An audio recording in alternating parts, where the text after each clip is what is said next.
Hey guys, it's Craig. I purchased my first Roomba about a month ago and I love it. I don't know why I waited so long to get one. Here are my top 3 reasons why I went with this particular Roomba. Let's take a look. I bought the Roomba i7 during the Cyber Monday sales. Thankfully it was on sale or I probably would have not gone for this particular model. But knowing what I know now, this would be my first recommendation for any first-time buyers. I like this model, but Roombas all around have great reviews and do a great job of vacuuming. I put down in the description some highly reviewed options at different price points, so go check those out. Now this model isn't the cheapest option, but it has some great features that to me make it worth it. So here are 3 reasons why I picked this model over some of the others. First, a disclaimer, I'm not a vacuum expert. You won't hear me getting into all the cool vacuum specs and terms that we all know. There's going to be no talk of PSU, PSI, CPU, CSI, and definitely no TPS reports. So if you're looking for all that stuff, probably not the right video for you. I'm just a regular guy who loves his Roomba and wants to spread the joy of robotic vacuums. So let's do this. Roombas of all different models do a great job of cleaning. So to me, one of the first things to consider is, does the Roomba have mapping or not? With the basic Roomba and other entry-level robot vacuums, there's no mapping of the rooms. Robot vacuums without mapping features use what appears to be a random crossing pattern. iRobot, the maker of the Roomba, calls this adaptive cleaning. This allows the Roomba to move around things along edges of a room, avoid falling off of stairs with cliff detection. But this kind of Roomba doesn't know where it is in a room, but rather it kind of bumps into things and feels around with the different sensors and then will head a different direction. Algorithms and cool stuff happening that I don't know the details of. This way of doing it is where Roomba started and it works very well to this day. Now with this model and some of the other models, the Roomba maps its space. This i7 Roomba creates a map and knows where it is within the room. It uses a technology called VSLAM to map the room. VSLAM stands for Visual Simultaneous Localization and Mapping. Now this technology analyzes points in the room. This particular model uses over 230,000 points to reference, and it uses those points for mapping. And at the same time, it tells Roomba where it is within that space by referencing these points, and really, it's cool stuff. Now, the reason I went with this model is the smart mapping. Smart mapping adds the option to clean by a specific room or by the name of an object. You can also create virtual keep out zones to prevent the Roomba from going where you don't want it to go. I had to create 2 keep out zones to keep my Roomba from going under the couch where it got stuck, or under the entertainment system where it starts to pull on wires. It's really cool. You let this Roomba run for a week or 2. I don't remember exactly how long it took, but it creates a map of the space. Once the map is created, it then gives you the option to create virtual barriers that then create rooms. And in my case, I have an entryway, a living room, a kitchen, a dining room, and a hallway. Here's an example of vacuuming in the kitchen where it reaches the virtual zone between the dining room and it turns around. And then it continues what iRobot calls its neat row cleaning. You can set up different schedules for rooms or groupings of rooms that you want vacuumed together. You can also send the vacuum to a room to just go clean that specific room.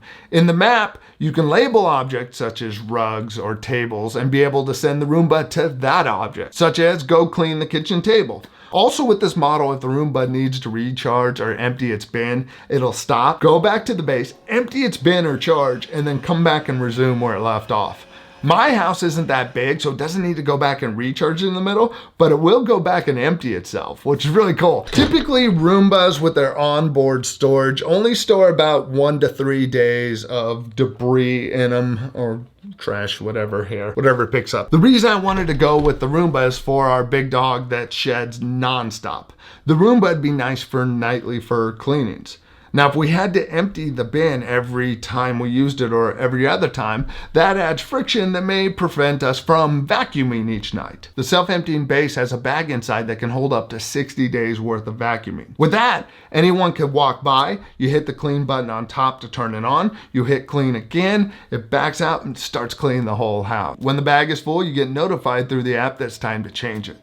Now, even if you don't have the self-emptying base, the Roomba will let you know through the app when you you need to empty the bin. Now, we've been using this with the self-emptying bin for over 30 days now, and I've not been notified yet of needing to replace the bag. It's really amazing that we haven't had to replace it with the amount of dog fur that my dog sheds. Now, after every vacuum session, Roomba will park itself in the base, and the base vacuums out the Roomba. The Roomba itself is really quiet when it goes around the house vacuuming. The loudest part is the emptying of the bin.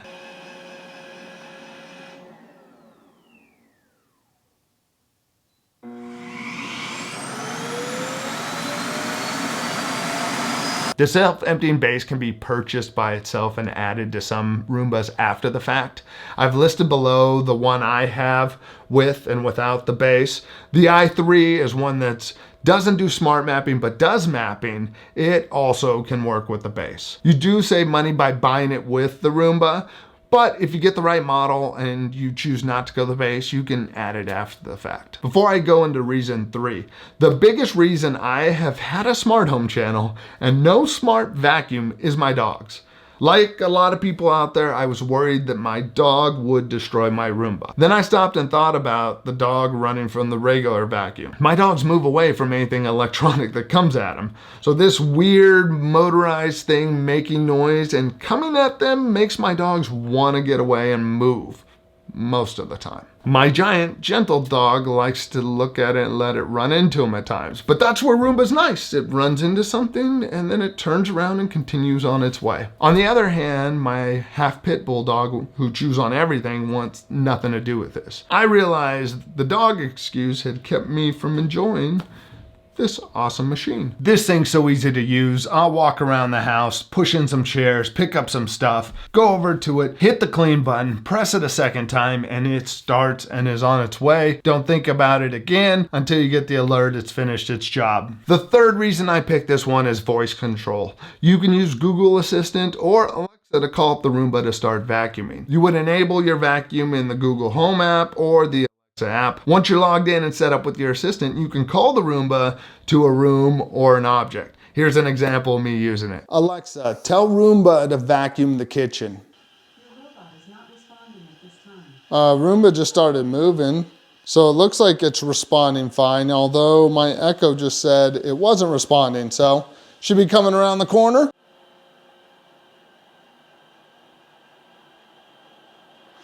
Okay, it's taking its time. Let's see. Here we go. Once it's done vacuuming the room or object you asked for, it will return to the base and empty itself. And then it'll just be there for the next one. You may get an alert in the app asking you how well it did, so you could give some feedback. Every Roomba has a charging base that it comes with, so it'll go back to its base and charge itself. You don't need the self-emptying base to get this to happen. I like the room feature, so if you have a mess, you can call the Roomba in to help take care of it. Not too long ago, my daughter broke a glass and there was glass everywhere. I didn't have the Roomba yet. I had to sweep the whole kitchen to make sure I didn't miss any small pieces. That would have been a perfect job to call the Roomba in just to make sure I got everything. It's cool if you have a rug and maybe it has more dog fur than usual, you just send the vacuum over to the rug to go vacuum just that with your voice. Voice is awesome since it removes a layer of friction. Maybe you think about vacuuming and instead of going grabbing your phone or turning on when you get downstairs, you just ask your assistant and get it started. As someone who geeks out on the tech, I find myself fascinated watching the Roomba and the precision of it. In the month that I've used this vacuum, I've not been disappointed. If you have a really messy carpet or floor that hasn't been vacuumed in a while, will Roomba get out just as much dirt as a high-end Dyson vacuum and its amazing suction? I don't know if it could get out more dirt than some of those vacuums, but I do know that this is good about picking up less dirt more often. So vacuuming more often seems to keep it nice and clean. I do wish I'd bought a Roomba sooner. I can highly recommend this particular model, but don't listen to me, check out some other reviews. Do look at other models. People do love their Roombas. You know, again, check out some of the links in the description. There's all different tiers of them. And yeah, just check out the various models. Also, don't use the dog excuse to avoid buying one of these. You're only hurting yourself thinking your dog will eat your vacuum. Trust me, I've been without one of these for years. Now, do you have a robot vacuum? If so, what's your experience with it? Next, make sure to check out this video over here to see how it can help you with your smart home. I'll see you over there. Thanks for watching. Bye.